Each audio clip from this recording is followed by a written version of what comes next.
কিয়ামতের আগে আগে আরো কিছু মানুষকে আল্লাহ পাক কিন্তু শূকর এবং বানরে পরিণত করবেন। এই হাদিসটা কি জানেন? হাদিসটা শুনে রাখেন, এটা আখিরুজ জামান বা কিয়ামতের আলামত সংক্রান্ত হাদিসগুলোর মধ্যে পাবেন।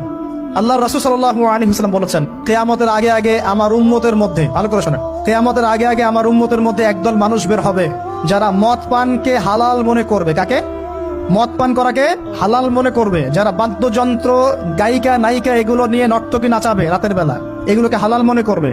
যারা অশ্লীলতা, বেহায়াপনাকে জায়েজ করে নিবে, ঠিক আছে, এরকম কয়েকটা পাপের কথা বলে নবীজি বলছেন একদিন সকালবেলা আল্লাহ পাক তাদেরকে ঘৃণিত বানরে পরিণত করবে। এটা হবে সামনে, কখন কিভাবে হবে আল্লাহ ভালো জানেন। এবার আমি কনসেপ্টে চলে আসি। এই যে পৃথিবীতে নেমে আসলাম, তাহলে আমরা কোত্থেকে আসছি ভাই? আমরা কি পৃথিবীর অধিবাসী ছিলাম? আমরা জান্নাতে ছিলাম, ওখান থেকে আল্লাহ পাক পাঠিয়েছে। এবার পৃথিবীতে এসে আদম আলাইহিস সালামের যুগে খুব একটা দুর্ঘটনা ঘটে নাই, একটা ঘটেছে। কয়টা? একটা। ভাই হাবিলের কোরবানি কবুল হয়, কাবিলের অন্তর্দাহ হয়, জ্বালা হয়। কেন হাবিলেরটা কবুল হবে, কাবিলের কেন হচ্ছে না? এই হিংসার বশবর্তী হয়ে কাবিল হাবিলকে হত্যা করে ফেলে। হত্যা করে লাশটা দাফন করার পদ্ধতিও তার জানা ছিল না। আল্লাহ কাককে পাঠালেন, কাককে দেখে সে শিখলো। প্রথম দুর্ঘটনা হচ্ছে হাবিল কাবিলের দুর্ঘটনা। বলে রাখি, আজকেও নিজের ভাইয়ের বেশে বহু কাবিল মুসলিম সমাজের মধ্যে ঘুরে বেড়ায়। নিজের ভাইয়ের লেবাসে, পোশাকে, সুরতেই বহু কাবিল এখনো কিন্তু মুসলিম সমাজে ঘুরে বেড়ায়। তো আমরা কাবিলদেরকে কাবিলের পরিণতি সম্পর্কে সচেতন করতে চাই। হাবিল বলেছিল, তুমি যদি আমাকে মারতে আসো, আমি তোমাকে মারার জন্য হাত বাড়াবো না।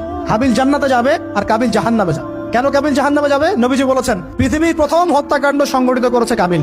এই কারণে পৃথিবীতে যত খুন হবে, সমস্ত খুনের পাপের একটা অংশ কাবিলের আমলনামায় যোগ করা হবে। বলে নাউজুবিল্লাহ। একটা কথা মনে রাখবেন, সদকায়ে জারিয়া যেমন আছে, গুনাহে জারিয়াও আছে।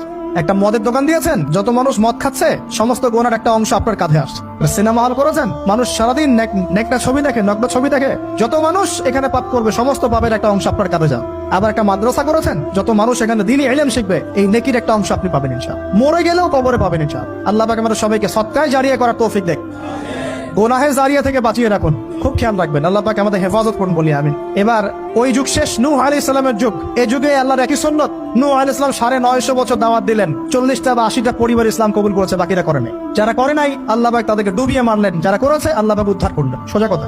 আজকে সারা পৃথিবীতে যত মানুষ আমরা বেঁচে আছি না, আমরা কোনো না কোনো ভাবে ওই 80 পরিবারের সদস্য। আমরা ভাই ভাই, আমরা ওই ফ্যামিলি, 80 ফ্যামিলির অন্তর্ভুক্ত। কিরকম করে? নূহ আলাইহিস সালামের 4 সন্তান ছিল। কয় সন্তান?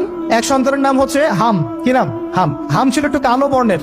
হামকে দিয়ে আফ্রিকার কন্টিনেন্টে যত মানুষ দেখছেন ব্ল্যাক স্কিনের, কালো স্কিন, এরা সবাই হামের বংশধর। মজা না বিষয়টা? মানুষের অস্তিত্ব পৃথিবীতে, ইতিহাস, এগুলো খুব ইন্টারেস্টিং টপিক। ইতিহাস পড়তে থাকলে আপনি ডুবে যাবেন। কত কিছু বিশ্বে হয়েছে আর কত কিছু হবে সামনে।